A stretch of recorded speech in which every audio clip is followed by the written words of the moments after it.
Revitalizar a vida do obreiro, a vida do líder, a vida do pastor é uma coisa muito importante. Eu não teria chegado certamente aos 36 anos de ministério numa mesma comunidade, aos 65 anos de idade, gozando de perfeita saúde, se não fora pelo fato de que eu decidi equilibrar produção com pausa.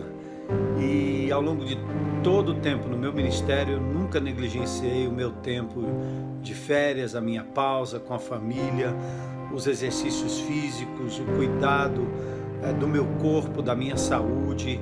Eu creio que Deus se alegra com isso. E aliás, a pausa é também uma forma de você celebrar tudo aquilo que você vem conquistando ao longo do ministério. Então eu quero louvar a Deus por isso, e nós vamos falar muito mais sobre esse assunto quando nos reunirmos para falar acerca da revitalização do ministério. Aliás, no meu caso, eu acho que posso falar até como acabar bem, né? Como terminar bem, como finalizar bem o ministério. Então, louvado seja Deus por esse equilíbrio entre produção e permanência, ou produção e pausa, coisa que Jesus fez com muita maestria.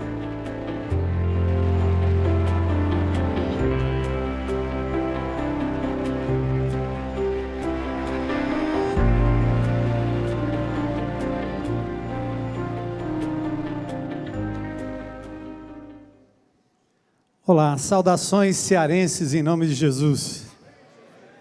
Dois problemas: se eu falar o cearenseis e vocês não entenderem, por favor, invoquem o dom de interpretação de línguas, certo? E a outra coisa é se minha voz falhar, né? Porque o cearense vindo daquela temperatura, achei até que ia encontrar um clima mais ameno e quente, de repente, a temperatura baixou e a garganta chiou, né? Apesar de ser paulista, eu nasci e me criei na zona norte de São Paulo, entreguei minha vida a Jesus aos 17 anos, desafiando se Jesus podia salvar um indivíduo tão terrível e perdido como eu era, habitando ali os arredores da casa de detenção, menino que andava armado, botando boneco, como diz o cearense, né? E fui levado até uma igreja por uma irmãzinha lá da nossa escola, cabelo comprido, roupa comprida, e eu fui à igreja, odiei, não gostei, eu disse para ela que o Deuteronômio era o pai daquele cara que estava falando lá, ou a mãe, porque eu não entendia nada, mas depois um dia eu retornei àquela igreja, aquele local de culto, para zombar do pastor, e ali no meio do culto eu entreguei minha vida a Jesus, e desde então eu tenho caminhado com Ele, estou muito feliz.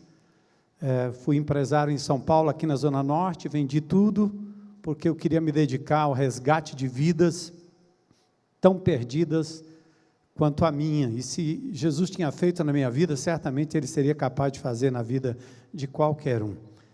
E estive fora do país um tempo e cheguei em Fortaleza em 1983, numa comunidade bem pequenininha, umas 18 pessoas ali. Tinha mais do que Jesus tinha, eu tinha 6 a mais, eu só não queria 2 Judas nessa conta. Mas, pela graça e misericórdia de Deus, né, a minha luta foi exatamente contra as coisas que eu sempre, enquanto jovem, questionei dentro da igreja local. Porque eu entendia que todo aquele sistema templário, sacerdotal, aquela liderança verticalizada, tudo centralizado num homem só, aquilo certamente seria uma câmara de matar qualquer líder. E pela graça de Deus eu encontrei uma comunidade receptiva que me permitiu ser simplesmente Armando. Apesar do meu nome ser bispo, eu não carrego o título. E no Ceará foi muito difícil, porque as pessoas no Ceará reverenciam autoridades, principalmente bispo, né? Mas foi assim, desde o início, preservando a minha própria vida, a minha integridade diante de Deus, em termos da saúde, do meu tempo com Ele e da minha amada esposa Heloísa, que não está aqui comigo, né? Então, eu gosto muito de praticar esporte, minha comida é bem regradinha, ela é meia maratonista, então, eu estou muito triste que ela não está aqui comigo, mas ela sempre me acompanha. Sou pai de 2 meninas, tenho 4 netos, a mais velha vai fazer 15, estou numa comunidade hoje que saiu da área mais nobre de Fortaleza, e foi para um bairro muito pobre, na saída da BR-116 com o anel viário, um dos bairros mais perigosos de Fortaleza, e nós inauguramos ali um local, uma tenda muito grande, cabe umas 3, 4 mil pessoas embaixo, e tem muita gente, e aquela comunidade foi transformada a despeito da gente morar e viver, habitar no meio de 3 grandes facções, mas eu tenho visto o milagre de Deus acontecendo, não só ao redor na comunidade, os índices de violência baixando, a igreja muito ativa, realmente dentro da comunidade, nos presídios de Fortaleza, a igreja muito respeitada pela área de segurança do Ceará, e o governo, a despeito de eu não ser de nenhuma ala, nem direita nem esquerda, eu sou do reino de Jesus, mas temos um respeito muito grande dado aquilo que a igreja de Jesus faz ali naquele lugar. Falei um pouquinho aqui da convergência, porque exatamente eu estou vivendo esse momento. Nós treinamos uma liderança, e essa liderança está assumindo hoje a igreja com a minha presença. Eu não precisei morrer, nem precisei ser chutado de lá, né? Muito pelo contrário, me sinto amado, muito querido, mas agora eu estou liberado para estar em lugares como esses, né? Porque anteriormente eu me dedicava quase que 100% ao ministério pastoral ali em Fortaleza. Então, eu sei que, às vezes perguntam se pode alguma coisa boa vir lá da Galileia, de Fortaleza, mas tem coisa muito boa lá, viu? Tá bom? Então, eu estou muito feliz em compartilhar com vocês aqui e receber o desafio da temática Revitaliza a minha alma, Senhor. Eu acho que esse é o meu grito hoje à noite, esse é o meu desejo hoje à noite. Tinha um bichinho aqui para mexer no slide, não tinha? Ou estão mexendo aí? Tem? Cadê o pessoal?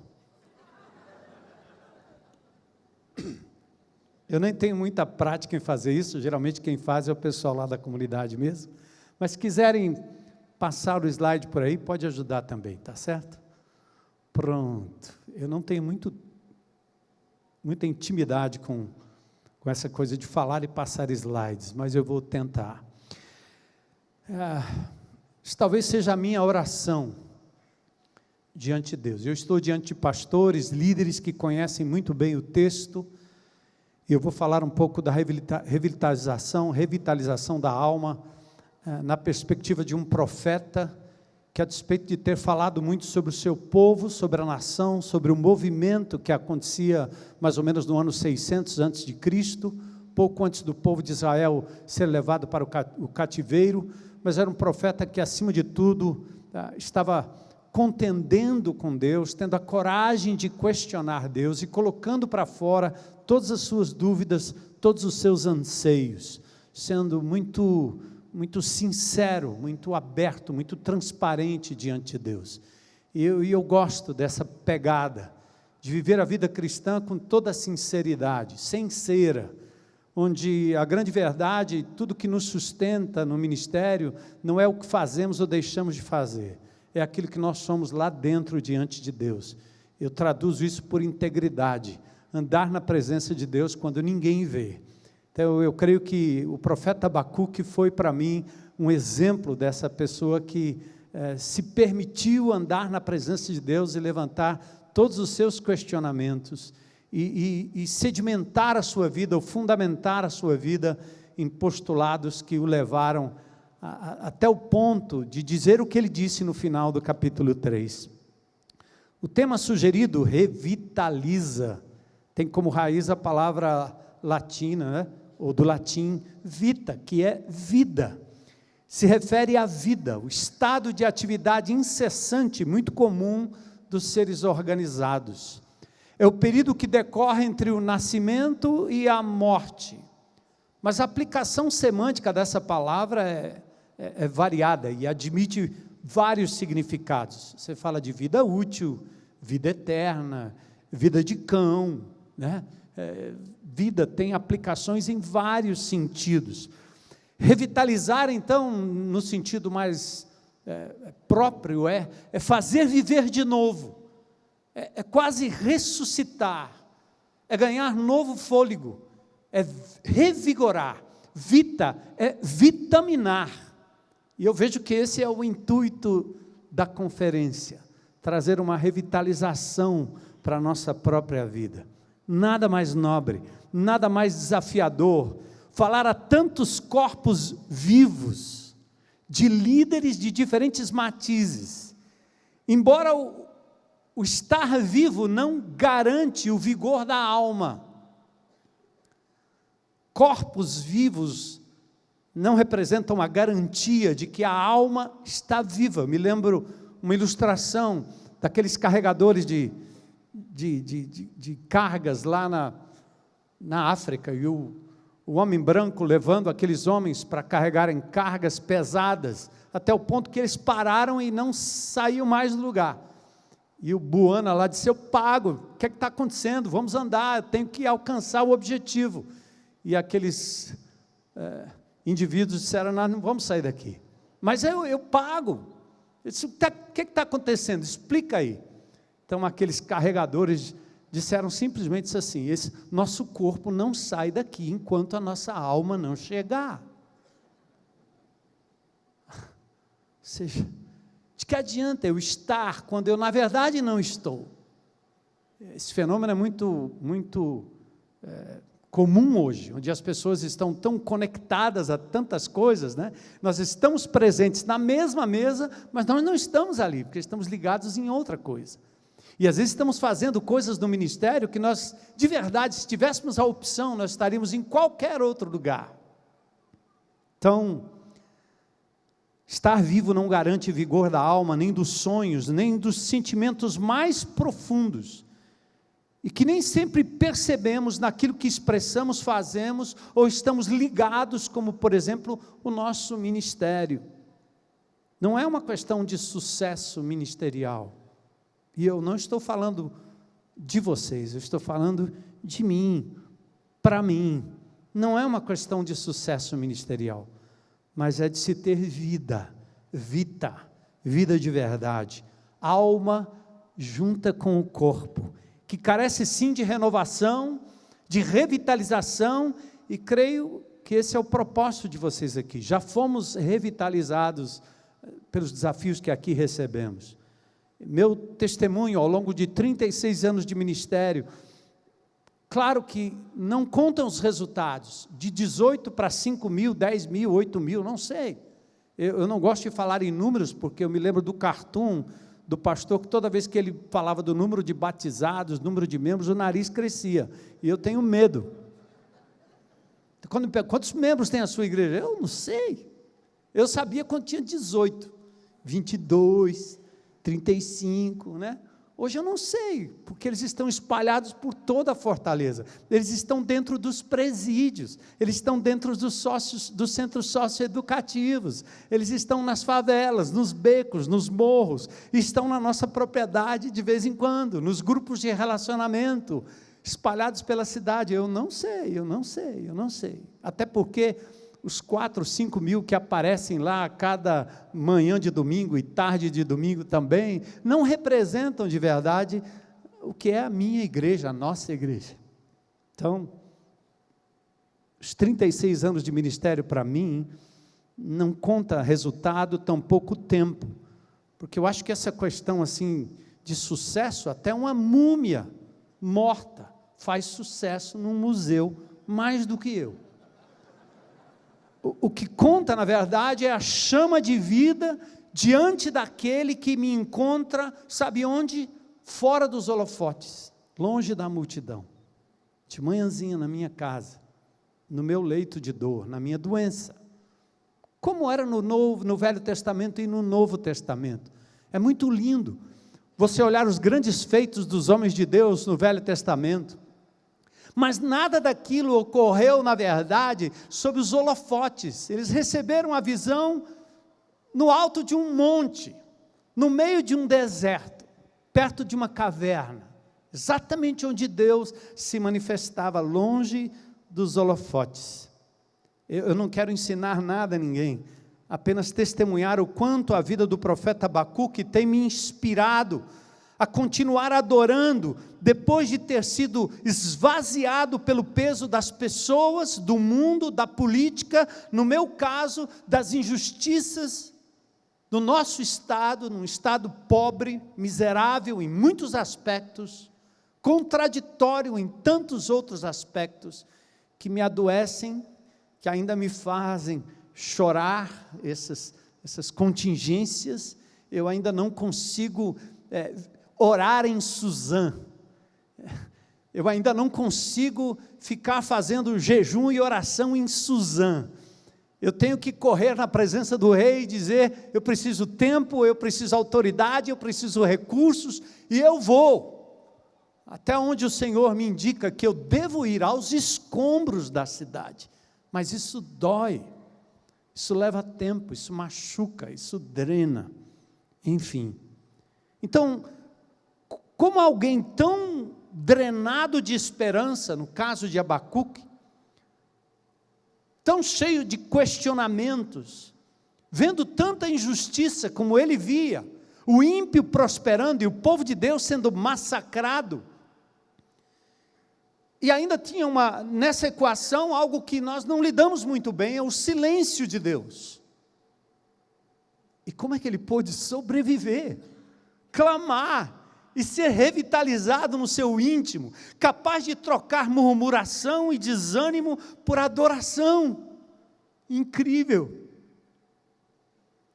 Mas o fato é que, por mais que nós nos julguemos sábios, realizadores, protagonistas na obra, a maioria de nós vive a perplexidade do questionamento. Por que, Senhor? Até quando eu terei que suportar tudo isso? Aí vem o salmista dizendo, descanse no Senhor, aguarde por Ele com paciência, não se aborreça com o sucesso dos outros, nem com aqueles que maquinam o mal. É difícil, mas ele está dizendo que é para fazer isso.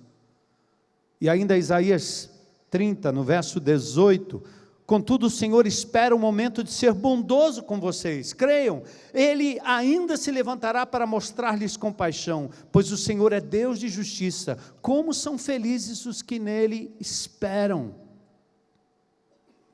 Mas não é um exercício fácil.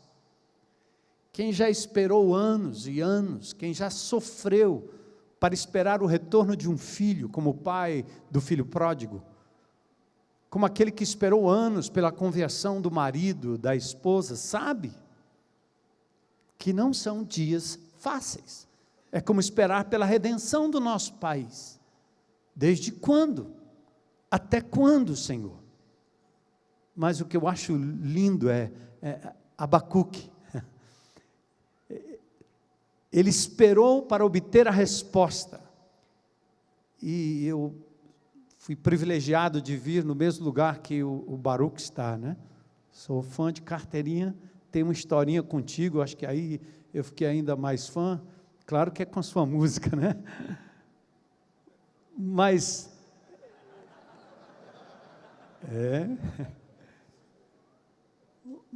é lindo como Abacuque responde.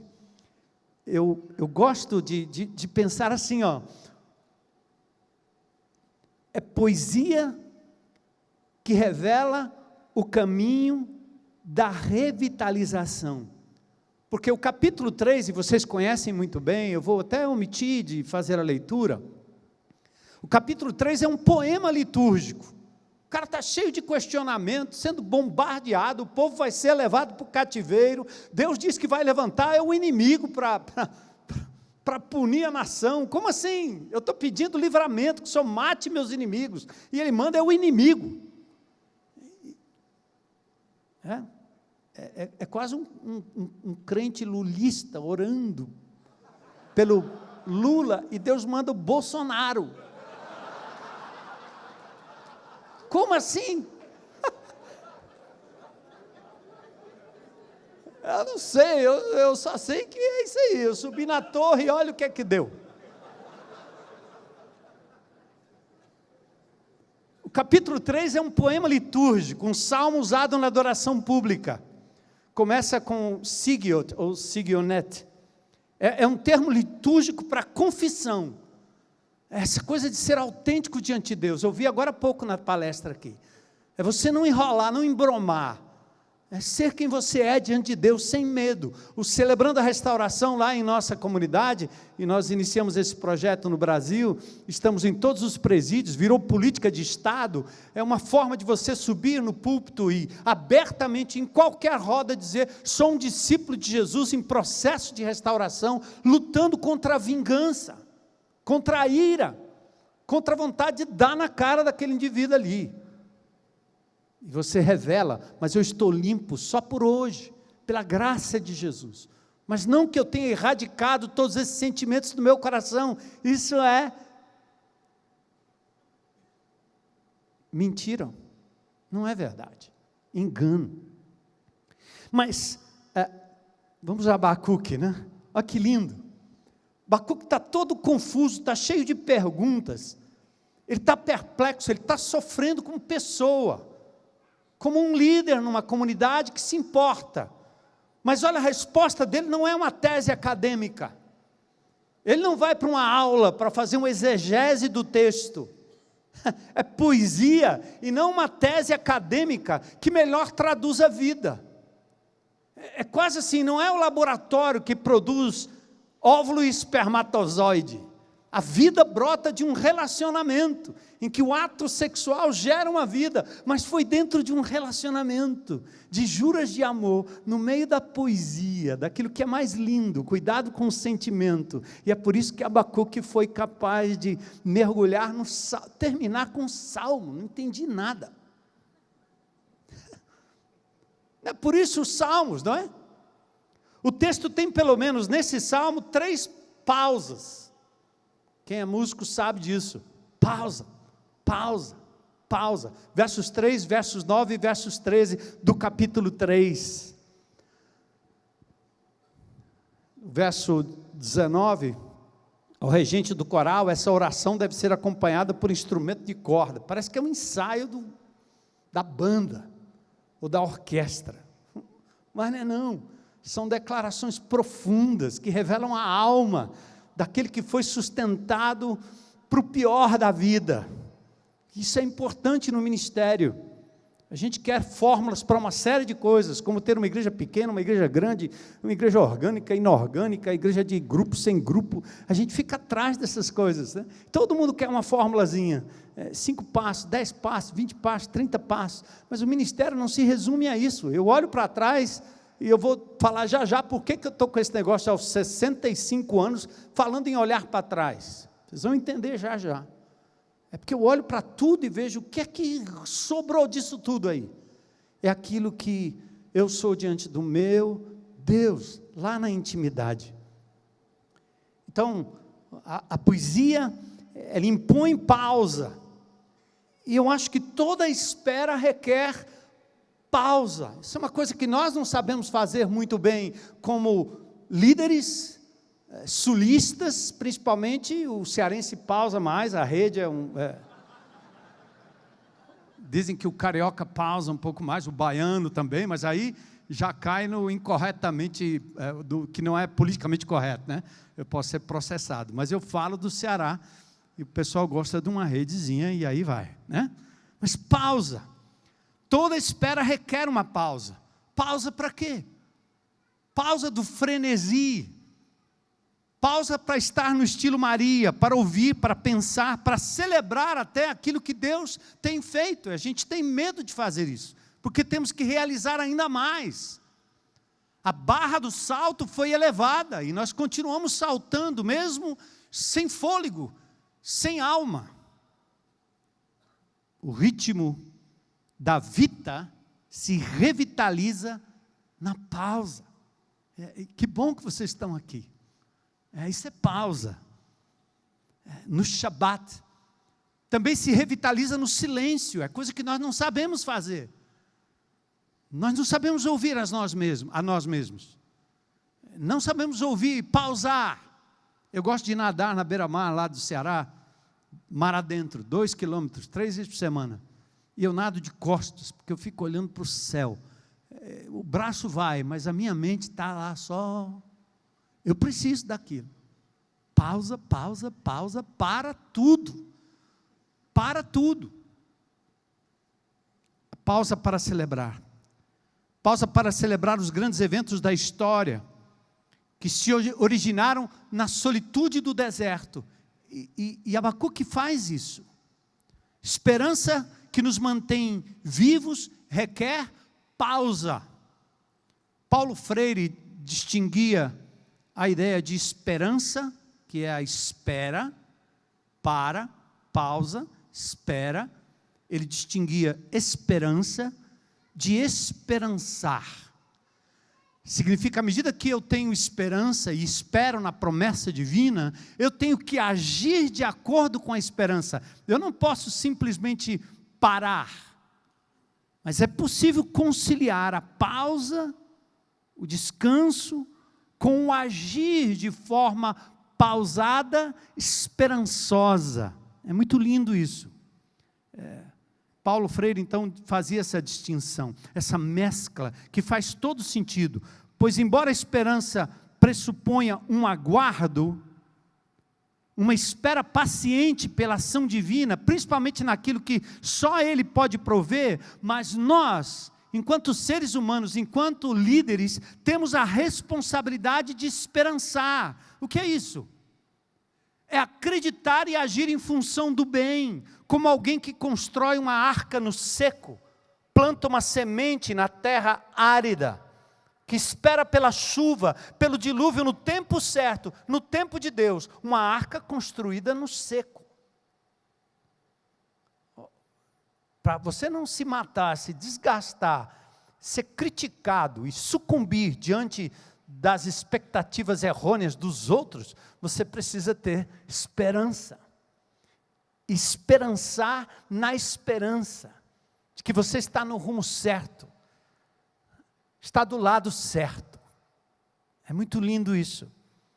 Revitalizado pela promessa que espera e age em função da esperança, mas não sem ela, não como um corpo sem alma, mecânico e premido pelo fazer. Não é construir uma arca porque tem que construir uma arca, é porque ela obedece um comando anterior, que me foi dado no silêncio, não pela multidão, não pela necessidade das pessoas.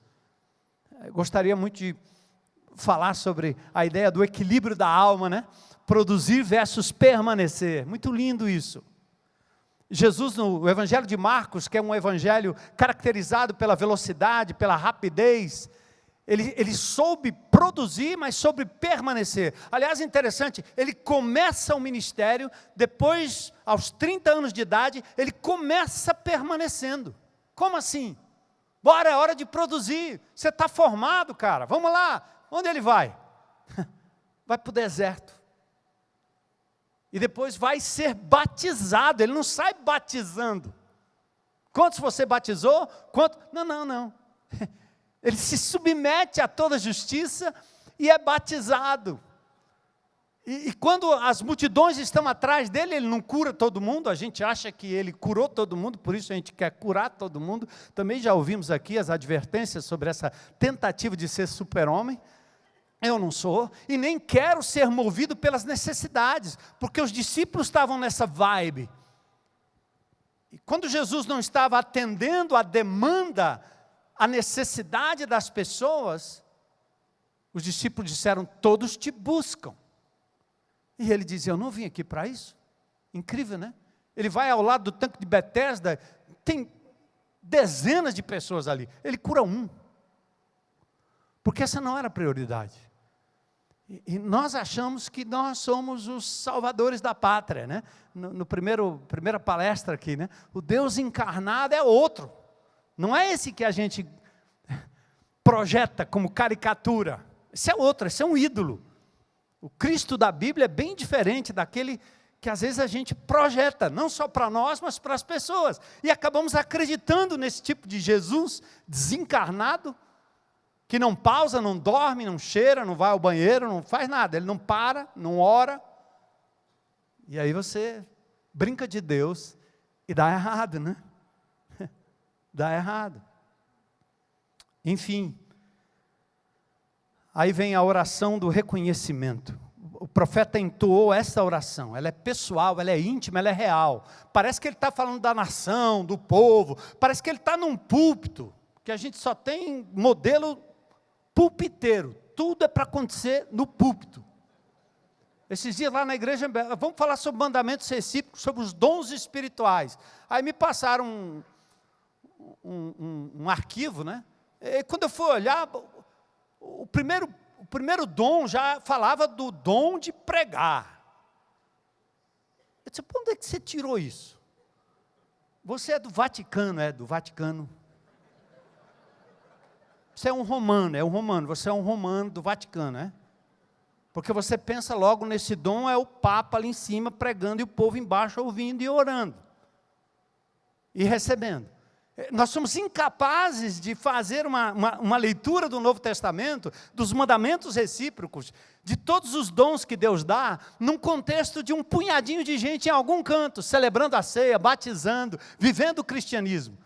Nós temos batido esses dias lá na IBC, nossa igreja, nossa casa, nossa igreja, onde papai, mamãe e os irmãos que se reúnem, celebram a ceia do Senhor a todo momento, porque a igreja se manifesta aí, e a leitura tem que ser feita para eles, não para o sindicato de pastores, que querem a benesse da unção, que chamam alguns de ministros. É por isso que a gente se mata. Porque nós evocamos o ministério só para nós, chamado só nós, ungidos só nós. Então ninguém cura na congregação, ninguém põe as mãos, ninguém nada, e nós promovemos, como se promove no neo-evangelicalismo, aí você dê o nome que queiram, um momento de poder, um momento de manifestação, e nós enchemos os auditórios chamados de templo erroneamente, altares, que também não tem esse nome em nenhum lugar no Novo Testamento, nós enchemos para que essas pessoas encontrem ali naquele lugar, pela mediação do indivíduo esvaído de alma, cura, poder e manifestação grande da graça de Deus. Porque a gente não consegue fazer uma leitura diferente. Então eu tenho que ter cuidado que eu desviei do ponto. A vontade de falar tudo, né? Mas aí o profeta Abacuque, ele faz a oração. Ele diz assim, ouvi a teu respeito, Senhor, estou maravilhado com tuas obras. Depois dele questionar, de reclamar, de falar, esperar, de não gostar da resposta de Deus, fazer que não entendeu. Ele diz, ouvi a teu respeito. Estou maravilhado com tuas obras. E nesse momento de tanta necessidade, aí vira a minha oração. Aviva-me, Senhor, outra vez. Como fizeste no passado. E é lindo para os teólogos aí. Em tua ira, lembra-te da tua misericórdia. Ele equilibra a ira com misericórdia. A revitalização do profeta vem na oração que reconhece, em primeiro lugar, o que Deus tem feito na história. Você já pausou para isso? Ouvi a teu respeito, Senhor. Você ouviu ou estudou? Para passar na provinha? Ou para ensinar na escolinha? Suas ponderações refletem o resultado, sabe de quê? De uma meditação profunda, solitária, na palavra de Deus. Eu imagino o que é que Abacuque tinha lido. Ele acho que leu Deuteronômio 33, Salmo 18, Salmo. Ele era capaz de rever os atos de Deus na história. Deus estava agindo e estava no controle da história todo o tempo. Por isso ele não se desesperou, mesmo sob a ameaça dos caldeus. Por isso eu vi um pastor que me antecedeu, acho que começou com o testemunho dele, dizendo, eu não abro mão da minha manhã, do meu momento. Eu não abro mão. O dia que eu perder a capacidade de encontrar Deus na palavra de Deus, eu estou morto. Inventaram uma musiquinha legal aí, né? Inventaram não, uma música linda, boa, que rodou o Brasil, chegou no Ceará. Chega no Ceará. Ninguém... Agora todo mundo canta isso. Ninguém explica. Descobriram a roda.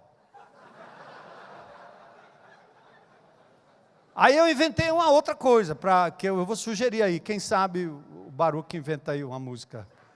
Ninguém estuda Deus.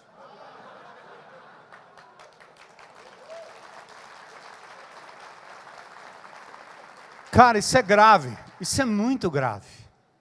Isso é muito grave. Porque nós nos constituímos em verdadeiros estudiosos da palavra de Deus. E nos orgulhamos de sermos os reformistas reformados, infralapsários, supralapsários. Para quem não entende o palavrão, Cara, a gente ensinou o povo a abrir a Bíblia para estudar Deus, pode? Eu não consigo. Eu não menosprezo a academia. Eu estudei fora e eu vi a aridez. Ricardo, eu vi teu testemunho, eu vi muito bem. A despeito da vida acadêmica, pastor de ovelha, que cheira a gente, e que aplica a palavra, que encarna na vida das pessoas. Ninguém estuda Deus. Isso aqui, para contextualizar, isso aqui é um zap divino. Ninguém pega um WhatsApp e sai fazendo exegese do WhatsApp, misericórdia. Minha mulher mandou um zap para mim, e eu fiquei todo doido para ir para casa.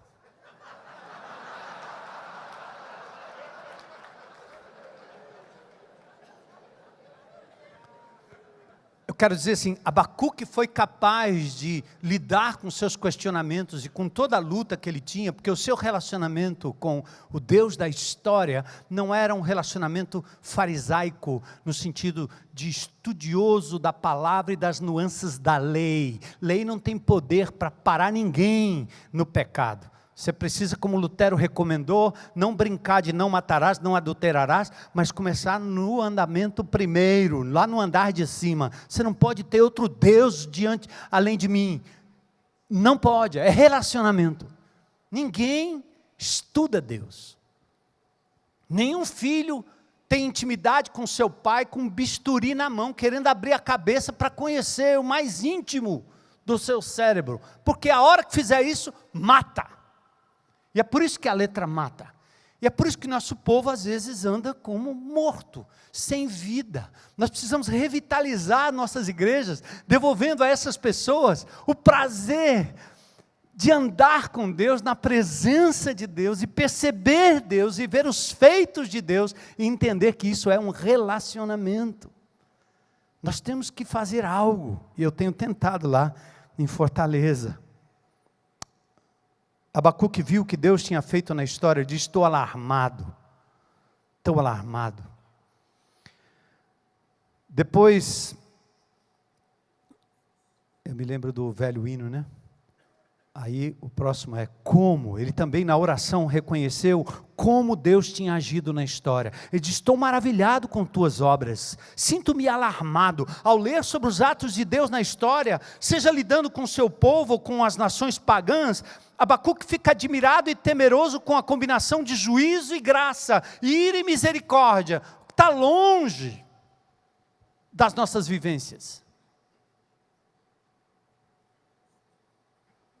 Nós incitamos isso nas pessoas.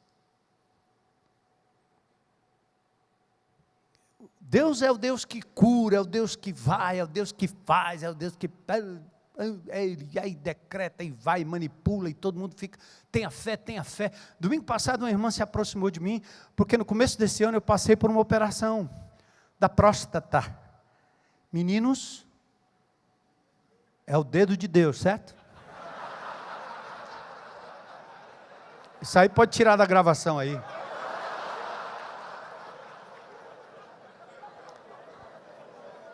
Mas o dedo de Deus foi lá e descobriu que tinha um câncer. E eu tirei o negócio. Aí o negócio ia dar metástase, que ia morrer. Eu nunca tinha entrado no hospital. Nunca. Faço exercício físico, como muito bem, faz muito tempo. Nunca tinha entrado no hospital.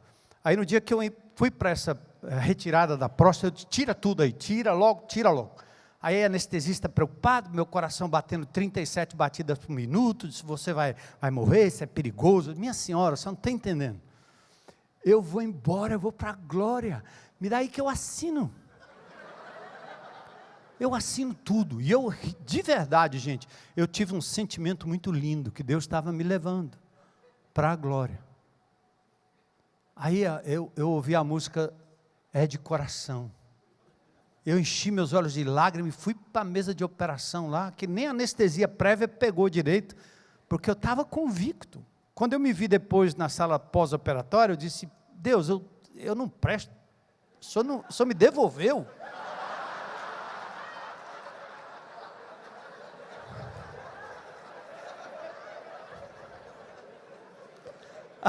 A irmãzinha perguntou para mim, pastor, estão dizendo que eu estou com um problema aqui, né? Acho que é câncer, vou fazer uma biópsia, mas eu estou muito temerosa, e estão dizendo que é falta de fé. O senhor acha que é falta de fé? Eu disse, por quê?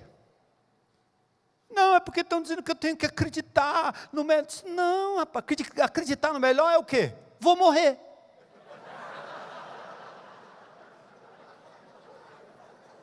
Ela disse, agora eu estou aliviada. Eu disse, você vai morrer, mulher.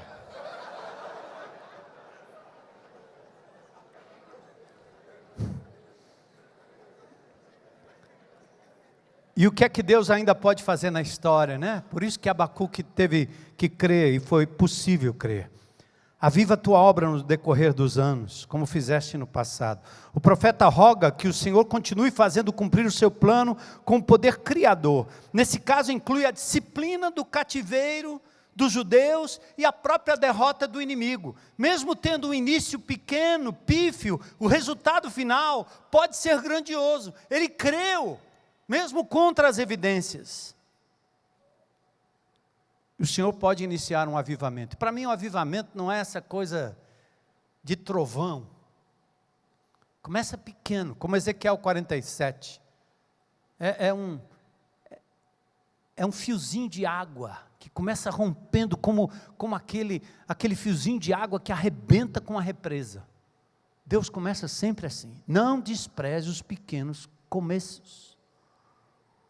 Aconteça o que acontecer, esteja você onde estiver, não queira o trovão, queira a voz suave, pequena. É o que Deus quer na sua vida e na minha vida.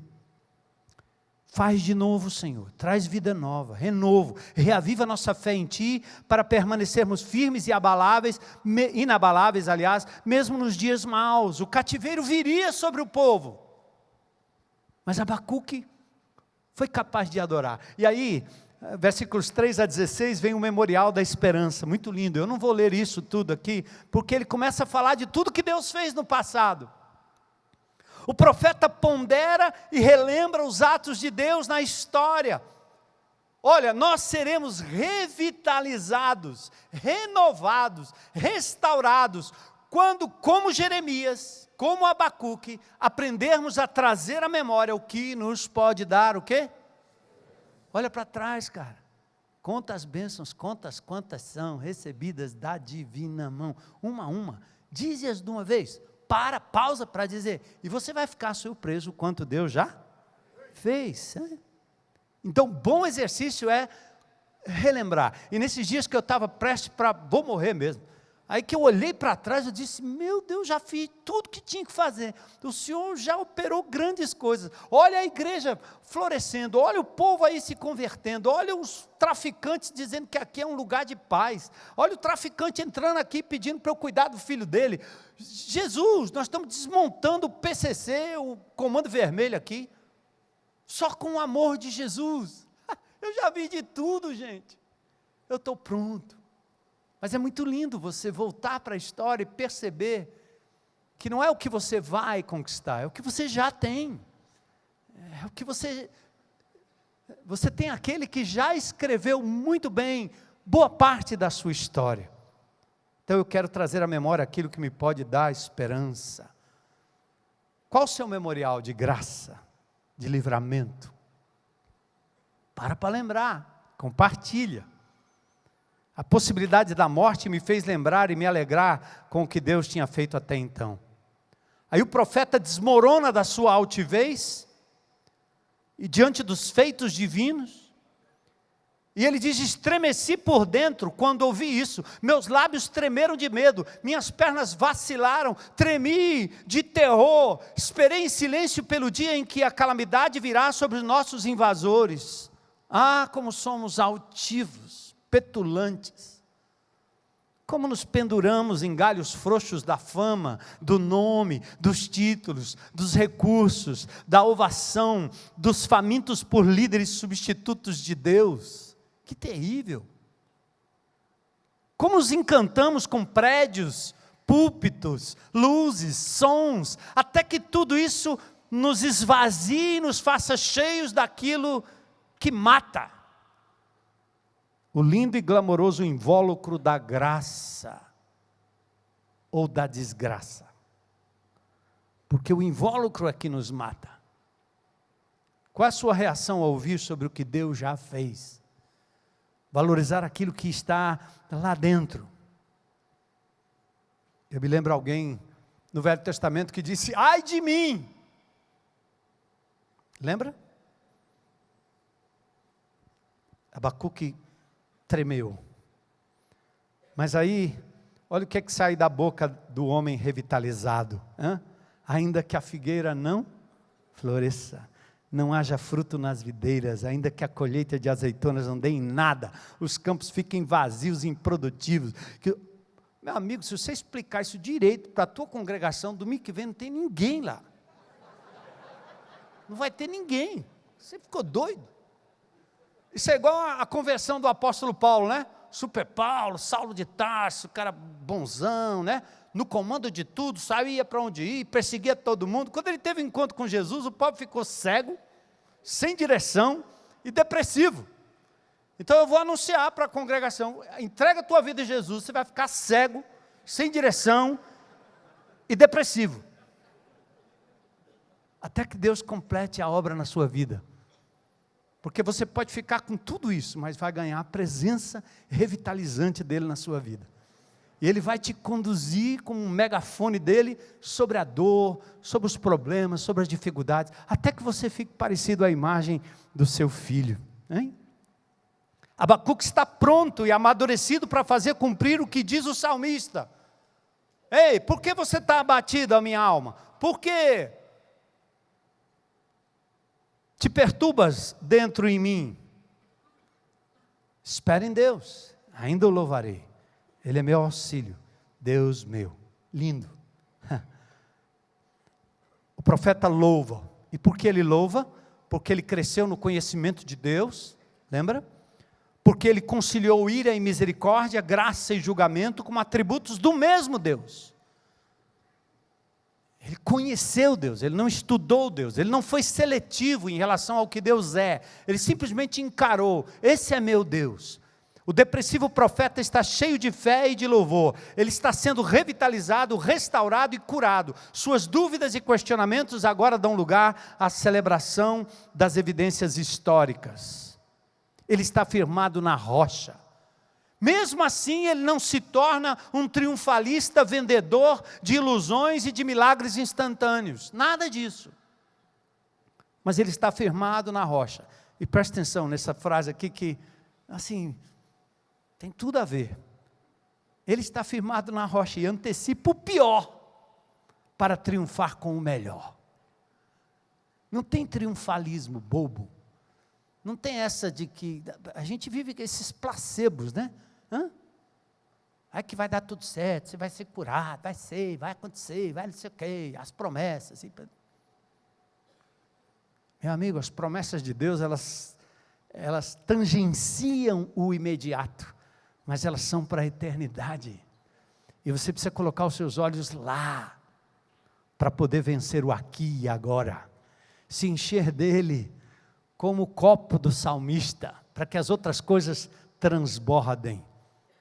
A presença de Deus é a fonte de revitalização, de alegria, de salvação. É como Paulo, né? Eu tinha tudo isso, mas eu considerei tudo isso como menos que lixo, para crescer e ganhar o conhecimento de Jesus, ser achado nele. Filipenses 3,10, né? Uma interjeição que ele anela ter intimidade com o Deus da palavra. Deus da palavra. E depois ele diz assim, eu quero ter comunhão nos seus sofrimentos. E o cara está preso falando sobre a alegria como ninguém. O que houve? Ele tomou uma decisão de fazer com que tudo, inclusive o ministério, as pessoas, as demandas, tudo, fosse considerado, não para ser jogado no lixo, mas menos do que lixo, comparado com a graça de andar com Deus, estar com Ele, pleno, revitalizado, por uma coisa que é muito mais profunda, do que a religião pode dar. E aí Abacuque vai, né? Ainda que a figueira não floresça e não haja frutos na videira, a colheita de azeitonas não dê em nada, os campos fiquem vazios, os rebanhos morram no campo. E aí ele vai, gente, quanto desastre. Agora o profeta está revitalizado, ele antecipa o sofrimento, a tribulação e a privação de tudo, mas ele sabe que jamais será privado da presença, da alegria, da salvação e da força que vem do Senhor. E ele diz, mesmo assim, eu me alegrarei no Senhor, exultarei no Deus da minha salvação. Não é uma palavra de efeito, não é um placebo, não é um positivismo frágil. São decisões tomadas nos momentos mais difíceis, de ameaça, de dor, de perda, em todos os sentidos. E aí ele diz, o Senhor soberano é minha força, Ele torna os meus pés firmes como os da corça, para que eu possa andar em lugares altos.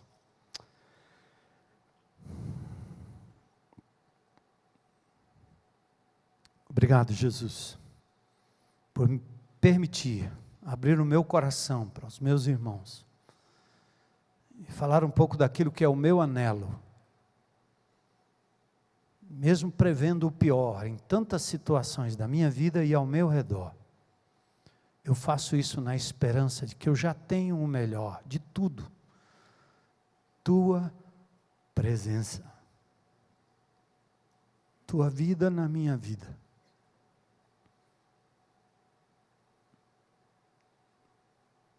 Eu acredito, Senhor,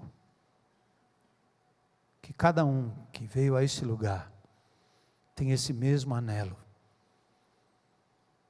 Então eu imploro sabedoria, compreensão espiritual, para entender esse relacionamento pessoal contigo, a despeito de tudo que nos envolve. Aviva de novo, Senhor, nossa paixão por Ti. Ajuda-nos a ficarmos quietinhos, até que a nossa alma chegue. O Nefesh Haya, nossa alma, Tua alma, minha alma. Nós no Senhor e o Senhor em nós. Obrigado pelo privilégio de partilhar essas coisas, completa a Tua obra em nós. Obrigado pelo privilégio de abrir a Tua palavra e o meu coração. Eu oro em nome de Jesus. Amém.